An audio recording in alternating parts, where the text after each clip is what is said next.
주님께서 여러분과 함께 또한 사제의 영과 함께 마테오가 전한 거룩한 복음입니다. 주님 영광 받으소서. 야곱은 마리아의 남편 요셉을 낳았는데 마리아에게서 그리스도라고 불리는 예수님께서 태어나셨다. 예수 그리스도께서는 이렇게 탄생하셨다. 그분의 어머니 마리아가 요셉과 약혼하였는데 그들이 같이 살기 전에 마리아가 성령으로 말미암아 잉태한 사실이 드러났다. 마리아의 남편 요셉은 의로운 사람이었고 또 마리아의 일을 세상에 드러내고 싶지 않았으므로 남모르게 마리아와 파혼하기로 작정하였다.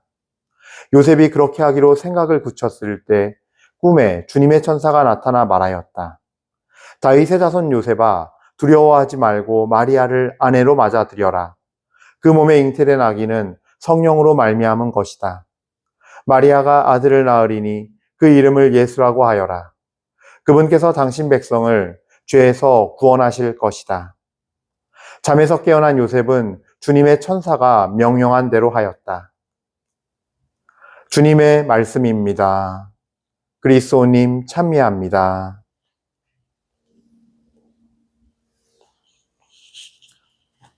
참미 예수님, 은요 1830 교우 여러분, 안녕하십니까? 오늘은 복되신 동정 마리아의 배필 성요셉 대축일 미사로 봉헌하고 있습니다. 그래요. 오늘 이 미사 중에 항상 우리가 듣게 되는 복음 말씀인데 바로 이 요셉의 이야기죠. 사실 요셉의 이야기는 성경에 그렇게 많이 등장하지 않고 그나마 가장 많이 등장하는 내용은 마테오 복음서의 대부분인 것 같아요. 그래서 오늘은 어떻게 요셉 성인이 성모님을 맞이하고 성가정을 이루게 됐는지 그 이제 시작이 되는 이야기를 함께 듣고 있습니다. 사실 요셉 성이라면은 성경에 많은 기록이 없다 보니까 참 이렇게 이야기를 전해드리기가 쉽지가 않아요. 근데 말씀을 잘 살펴보고 묵상해 보면은 요셉 성인에 대해서 이해할 수 있고 그 마음과 어떤 하나님의 어떤 성품, 영성을 알 수 있는 영역이 있습니다. 바로 요셉 성인을 마테오 복음사가는 성경은 의로운 사람이었다라고 전하고 있는데 이 요셉 성인이 통해서 본 의로움, 요셉 성인을 통해서 본 의로움이 무엇인가 한번 우리가 보면은 묵상하면은 도움이 될 것 같아요. 사실 의롭다라는 정의가 어쩌면 요셉 성인을 통해서 우리가 하나님의 의로움, 하나님께서는 어떤 사람을 의롭다고 하실까, 어떤 모습을 보고 의롭다고 하시는 걸까를 우리가 알 수 있습니다. 첫 번째는요, 요셉 성인의 이 의로움은요, 먼저 악으로 갚지 않는 거예요. 그러니까 뭐냐 하면은 우리가 보기에는 그냥 요셉 성인이 파혼하기로 한 게 뭐 어때서 요 표면적인 것만 생각하는데 사실 여러분들이 이제 성경을 보다 보면 알고 구약의 성경부터 해서 율법을 이해하다 보면 알겠지만 성모님처럼 이렇게 임신을 했어요. 근데 지금 상황이 뭐예요? 요셉 성인의 눈에 이렇게 판단되어지는 거는, 생각되어지는 거는 지금 내가 약혼을 한 저 여자가 지금 임신을 했어요. 내가 아닌데, 내가 아빠가 아닌데, 확실한 건. 누군가에 의해서 임신을 하게 된 거고, 알겠지만 여러분들, 남자가 있는데 다른 남자와 간음을 하게 되면 율법은 어떻게 돼 있어요? 돌에 쳐서 죽이라고 명하고 있어요. 그 사람을 마을 바깥으로 끌어내어서 돌로 쳐서 죽여라. 그러니까 법대로 하면은 의롭다는 표현은 그냥 율법대로 하면 돼요. 근데 그냥 파혼하기로 작정하였다. 이 말 안에 들어가는 건 뭐냐면요. 요셉 성인께서 악으로 갚지 않는다는 표현이 뭐냐면 제가 얘기하는 게 피를 보려고 하지 않은 거예요. 율법에서는 율법대로 하면 그냥 맞거든요. 법대로는 그냥 돌로 쳐 죽이라고 했으니까 그렇게 하면 충분히 의로운 거잖아요. 법대로 하는 거고 규정대로 하는 건데 뭐가 문제가 됩니까? 하지만 요셉 성인은 이 마리아의 일을 자기가 혼란스럽고 뭔진 모르겠지만 내 약혼녀가 저럴 사람이 아닌데 이게 무슨 일이지? 하면서 그걸 마음에 두고서 그거를 피를 보려 하지 않았고 그리고 두 번째로 그걸로 끝난 것이 아니라 그 피를 보려고 하지 않은 마음속에 뭐가 있었냐면 내가 확신할 수 없다도 있었지만 더 중요한 건 그렇기 때문에 하느님의 섭리에 넘긴 거예요.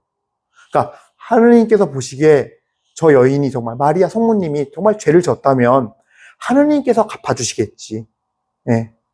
인간적인 방법으로 나에게 주도권이 있었지만 내가 결정해서 신고하면 되는 거예요. 주변에 알리고 이 사실을 알리고 신고하면 절차에 따라서 재판이 진행되고 율법에 따라서 사형을 받았을 거예요. 그래서 마을 밖으로 끌어내 죽였을 텐데 그러지 않고 자신의 마음 안에서도 풀리지 않는 문제가 있었고 그거를 그냥 자신이 그냥 감정에 의해서 이걸 감정이나 자신의 의지와 생각으로 처리하려는 게 아니라 하나님께 봉헌한 거지요. 그러니까 의로운 거예요. 왜 의로운 사람이라고 했을까 했을 때 그것이 아무리 법일지라도 피를 보려고 그러지 않았고 하나님 안의 섭리에 내가 모르는 그 모든 것들에 대해서 혼란스러운 모든 것들에 대해서 먼저 주님을 찾고 주님께 의탁하면서 주님의 손 위에 올려드린 거예요. 이 일을. 우리가 세상을 살아가면서 본받아야 할 수 있는 일이에요. 우리도 인생 살면서 요셉성이처럼 어떤 정말 배신을 당한 것 같고 큰일이 일어난 것 같은데 그랬을 때 우리는 어떻게 해야 할까? 이거는 정말 요셉성인이 왜 하느님 앞에 의로운 사람인가? 하느님 왜 성경은 주님은 왜 의롭다고 하시는가를 볼 수 있는 대목이에요. 그런데 두 번째가 더 큰 이유예요. 요셉성인이 잠을 자다가 꿈을 꿔서 주님의 천사를 만납니다. 그 꿈에서. 그래서 그 천사가 요셉성인에게 이 사건의 가장 중요한 핵심을 알려줍니다. 두려워하지 말고 마리아를 아내로 맞아들여라. 근데 그 이유를 알려줘요. 그 몸에 잉태된 아기는 성령으로 말미암은 것이다. 마리아가 아들을 낳으리니 그 이름을 예수라고 하여라. 그분께서 당신 백성을 죄에서 구원하실 것이다. 바로 이 사건의 이유, 왜 성모님이 왜 내가 모르는 채로 임신을 했을까에 대한 이유와 이 사건의 의미를 설명해 줍니다. 근데 참 희망이 없는, 정말 이 또한 이 말씀 자체만으로 희망을 가질 수 없는 건데 그 희망이 없어도 희망을 갖고 말씀을 듣고 아내로 맞이합니다. 바로 이것이 하느님께서 보신 의로움이에요. 오늘 제2독서 로마서 말씀에 이런 말씀이 있죠. 아브라함은 희망이 없어도 희망하며 너의 후손들이 저렇게 많아질 것이다 하신 말씀에 따라 많은 민족의 아버지가 될 것을 믿었습니다. 바로 그 때문에 하느님께서 그 믿음을 많은 민족의 아버지가 될 것이라는 그 믿음을 의로움으로 인정해 주신 것입니다. 75세에 부르심 받아서 길을 떠나서 100세가 다 되도록 다 늙어서도 아이를 못 가져서 희망이 없었지만 그 말씀을 믿고 많은 민족의 아버지가 될 것을 너의 후손이 저렇게 많아질 것이라는 말씀을 그 희망이 없는 상황에서 희망을 갖고 믿었어요. 근데 그 믿음을 의로움으로 받아들였다는 거예요. 주님께서는 마찬가지예요. 나로 인해서 생긴 아이가 아니고 갑자기 애가 생겼는데 아들을 낳을 거래. 그리고 이름을 예수라 하래. 사실 희망이 없는 거거든요. 정말 인간 요셉의 입장에서 봤을 때. 그러나 요셉성에는 그러지 않았어요. 희망이 없는 상황에서 이 말씀을 믿고 받아들이고 실제로 예수님이 태어났을 때 그 이름을 예수라 짓고 성전에 봉헌하고 가정을 꾸리고 살아요. 그래서 희망이 없는 그 말씀을 믿었기에 하느님께서는 요셉성인에게도 똑같이 의롭다고 하신 거예요. 아브라함의 의로움을 지닌 거예요. 이게 참 놀라운 거지요. 우리가 이 상황에서 어떻게 주님 말씀을 따를까? 사실 그렇잖아요. 받아들이기 너무 어려울 수 있고 내 아들도 아닌데 내가 왜 이 아이를 키워야 되지? 라고 생각할 수 있을 일이지만 그 모든 걸 다 하느님 앞에 맡기고 하느님에게 뜻에 따르기로 결심한 그 믿음이 바로 요셉성인의 통해서 본 의로움입니다. 그래서 이 의로움을 우리도 또한 지닐 수 있도록 주님께 은혜를 청해야 할 것 같습니다. 우리도 살면서 어려움이 생기고 막 마음에 혼란스럽고 뭐가 맞는지 모를 때 먼저 주님께 온전히 내 그 마음과 모든 것을 올려놓도록 합시다. 그리고 죄가 되는 생각을 할 것이 아니라 싸움은 주님께서 하시니 죄와의 싸움, 악과의 싸움은 주님께서 하시니 그것 또한 주님께 올려놓읍시다.